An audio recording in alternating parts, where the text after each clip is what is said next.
Hello എല്ലാവർക്കും ആദീസ് വേൾഡിൻ്റെ പുതിയൊരു വീഡിയോയിലേക്ക് സ്വാഗതം. ഇന്ന് നമ്മൾ അടിപൊളി ഒരു ഈവനിങ് സ്നാക്കാണ് ഉണ്ടാക്കുന്നത്. ചീസൊക്കെ എല്ലാവർക്കും വളരെ ഇഷ്ടമാണല്ലോ. അപ്പോൾ എന്താ ചെയ്യാം, നമുക്ക് ബണ്ണും ചീസൊക്കെ വെച്ചിട്ട് ഒരു അടിപൊളി ഐറ്റം തയ്യാറാക്കാം കേട്ടോ. കുഞ്ഞുങ്ങൾക്കാണെങ്കിൽ മുതിർന്നവർക്കാണെങ്കിൽ ഒരുപോലെ ഇഷ്ടപ്പെടുന്ന ഒരു ഐറ്റമാണ്. അപ്പോൾ എന്താ ചെയ്യാം, നമുക്ക് പെട്ടെന്ന് തന്നെ നമ്മൾ റെസിപ്പിയിലോട്ട് പോവാം കേട്ടോ. വളരെ സിമ്പിളായിട്ട് നമുക്ക് നൊടിയടെ തയ്യാറാക്കിയെടുക്കാം. അതിന് വേണ്ടി ആദ്യം ഒരു കടായി ചൂടാക്കിയെടുക്കുക കേട്ടോ. ആദ്യം നമുക്ക് ചെറിയൊരു സോസ് തയ്യാറാക്കണം കേട്ടോ. അതിന് വേണ്ടി അതിലോട്ട് ഞാൻ എന്ത് ചെയ്തിട്ടുണ്ട്, 2 ടേബിൾ സ്പൂൺ അളവിൽ മൈദപ്പൊടി ചേർത്ത് കൊടുത്തിട്ടുണ്ട് കേട്ടോ. മൈദപ്പൊടി ചേർത്ത് കൊടുക്കുക, അതിലോട്ട് നമ്മൾ ബട്ടറും കൂടെ ചേർത്ത് കൊടുത്ത് നല്ലതുപോലെ ഒന്ന് ഇളക്കി കൊടുക്കണം കേട്ടോ. നമ്മളൊരു ലോ ഫ്ലെയിമിലിട്ട് വേണ്ടത് നമുക്ക് ഇതേ രീതിയിൽ നിന്ന് ഇളക്കി കൊടുക്കാൻ വേണ്ടിയിട്ട്. ഏകദേശം 2-3-4 സെക്കൻഡ് ഇതേ രീതി ഇളക്കി കൊടുത്തിട്ട് അപ്പോഴത്തേക്കും നമ്മൾ ബട്ടറൊക്കെ ഒന്ന് മെൽറ്റായി വരും കേട്ടോ. ബട്ടർ ഇല്ലെങ്കിൽ നിങ്ങൾ എന്ത് ചെയ്യാം, നെയ്യ് ചേർത്ത് കൊടുക്കുക. നമ്മൾ ബട്ടർ ഒന്ന് മെൽറ്റായി വന്ന സമയത്ത് ബട്ടർ മെൽറ്റായി കൊണ്ടിരിക്കുന്നു കേട്ടോ. ആ ടൈമിൽ തന്നെ നമുക്ക് എന്ത് ചെയ്യും, ഒരു 3/4 ഗ്ലാസ് പാല് ചേർത്ത് കൊടുക്കാം. നമ്മൾ വൈറ്റ് സോസ് പോലെയാണല്ലോ തയ്യാറാക്കുന്നത്. അപ്പോൾ എന്ത് ചെയ്യും, പാല് ചേർത്ത് കൊടുക്കാം. പാലില്ലെങ്കിൽ നമുക്ക് പാൽപ്പൊടിയോ നല്ലപോലെ കലക്കി ഒഴിച്ച് കൊടുത്താലും മതിയായിട്ട്. പക്ഷേ പാൽ ചേർത്ത് കൊടുക്കുമ്പോൾ വേറൊരു ടേസ്റ്റാണ്. ഇതെന്ത് ചെയ്യുക, നല്ലതുപോലെ ഒന്ന് ഇളക്കി കൊടുക്കുക. ഏകദേശം ലോ ടു മീഡിയം ഫ്ലെയിമിലിട്ട് നമ്മൾ നല്ലതുപോലെ ഒന്ന് കുക്ക് ചെയ്തെടുക്കുക കേട്ടോ. നമ്മൾ മൈദയുടെ കട്ടിയും ആ ബട്ടറും നല്ലതുപോലെ മെൽറ്റായിട്ട് വേണം. അതുവരെ നമ്മൾ എന്ത് ചെയ്യുക, നല്ലതുപോലെ ഇളക്കി കൊടുക്കുക. ഇപ്പോൾ നല്ലതുപോലെ മെൽറ്റായി വന്നിട്ടുണ്ട്. ഇനി ഇതിലോട്ട് നമുക്ക് എന്ത് ചെയ്യുക, ചില്ലി ഫ്ലെക്സ് ചേർത്ത് കൊടുക്കുക കേട്ടോ. ചില്ലി ഫ്ലെക്സ് നമ്മൾ എരിവിനനുസരിച്ച് നമുക്ക് എത്രത്തോളം എരിവ് വേണോ അതനുസരിച്ച് ചേർത്ത് കൊടുക്കുക. അതുപോലെ കുരുമുളക് പൊടിയും ചേർത്ത് കൊടുത്ത് നല്ലതുപോലെ ഒന്ന് മിക്സ് ചെയ്തെടുക്കുക. ഇനി ഇതിലോട്ട് നമുക്ക് എന്ത് ചെയ്യാം, ചീസും കൂടി ചേർത്ത് കൊടുക്കുക. ചീസ് ചേർത്ത് കൊടുക്കുമ്പോൾ ഭയങ്കര ടേസ്റ്റിയാണ് കേട്ടോ.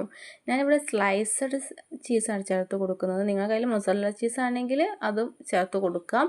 പക്ഷേ നമ്മൾ അൺസാൾട്ടഡ് ചീസ് ചേർത്ത് കൊടുക്കുന്നതായിരിക്കും ബെറ്റർ. അങ്ങനെ ആയിരിക്കുമ്പോൾ നമ്മൾ ഈ സാൾട്ടിൻ്റെ അളവൊക്കെ നല്ല പെർഫെക്റ്റ് കറക്റ്റ് ആയിരിക്കും. ചിലപ്പോൾ നമ്മൾ ബട്ടറിൽ സാൾട്ട് ഉണ്ടെങ്കിൽ അതുപോലെ തന്നെ ചീസിൽ സാൾട്ടൊക്കെ ഉണ്ടെങ്കിലൊക്കെ അതൊക്കെ ചില സമയത്ത് മുന്നിട്ട് നിൽക്കാനുള്ള ചാൻസ് ഉണ്ട് കേട്ടോ. ഞാനിവിടെ സ്ലൈസഡ് ചീസ് ചേർത്ത് കൊടുത്ത് നല്ലതുപോലെ ഒന്ന് മെൽറ്റ് ചെയ്തെടുത്തിട്ടുണ്ട്. ഇനി ഇതിലോട്ട് ആവശ്യത്തിന് ഉപ്പും കൂടെ നമ്മൾ ചേർത്ത് കൊടുക്കുക. നമ്മുടെ സോസ് ഇവിടെ റെഡി ആയില്ലേ, വൈറ്റ് സോസ് ഇവിടെ റെഡി ആയിട്ടുണ്ട്. ഇനി ഇതിലോട്ട് നമുക്ക് ചിക്കൻ ഫ്രൈ ചെയ്തത് ചേർത്ത് കൊടുക്കാം കേട്ടോ.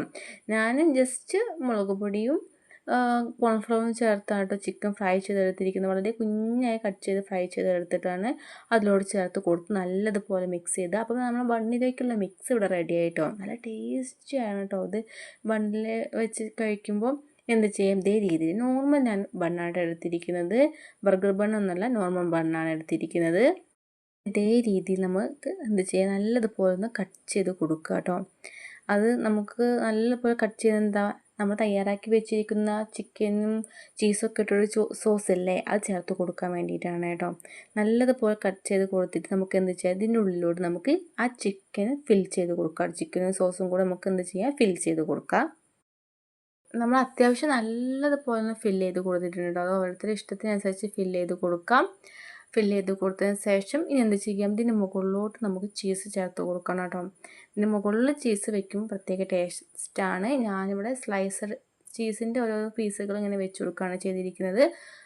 നിങ്ങൾക്ക് ഇഷ്ടത്തിനനുസരിച്ച് ചീസ് ചേർത്ത് കൊടുക്കുക. ചീസ് ചേർത്ത് കൊടുക്കുന്നതനുസരിച്ച് നമ്മുടെ ടേസ്റ്റും കൂടും കേട്ടോ. ചീസൊക്കെ ചേർത്ത് കൊടുത്തതിന് ശേഷം ഇതിന് മുകളിലോട്ട് ഞാൻ ചില്ലി ഫ്ലെക്സ് ചേർത്ത് കൊടുത്തിട്ടുണ്ട്. കുഞ്ഞുങ്ങൾക്കൊക്കെ ആണെങ്കിൽ ഈ ചില്ലി ഫ്ലെക്സ് ഒഴിവാക്കുക കേട്ടോ. ഇനി നമുക്കിത് ചീസ് ഒന്ന് മെൽറ്റ് ആവുന്നത് വരെ നമുക്കൊന്ന് വേവിച്ചെടുക്കണം കേട്ടോ. അതിന് വേണ്ടി ഒരു കടായിലോട്ട് ബട്ടർ ചേർത്ത് കൊടുത്ത് ഇതേ രീതിയിൽ നമുക്ക് എന്ത് ചെയ്യാം, ബണ്ണ് ഇതിലോട്ട് ഇങ്ങനെ വെച്ച് കൊടുക്കുക. ബണ്ണൊക്കെ വെച്ച് കൊടുത്തതിന് ശേഷം നമുക്ക് ഒരു 10-15 മിനിറ്റ് നമുക്ക് എന്ത് ചെയ്യാം, അടച്ചു വെക്കാം.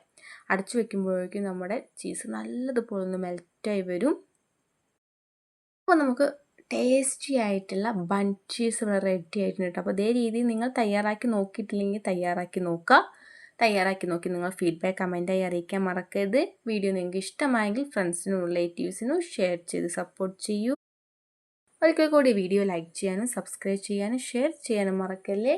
ഇനിയും ഇതുപോലെയുള്ള കുട്ടി കുട്ടി റെസിപ്പിയുമായി വീണ്ടും കാണാം. Thank you for watching my video.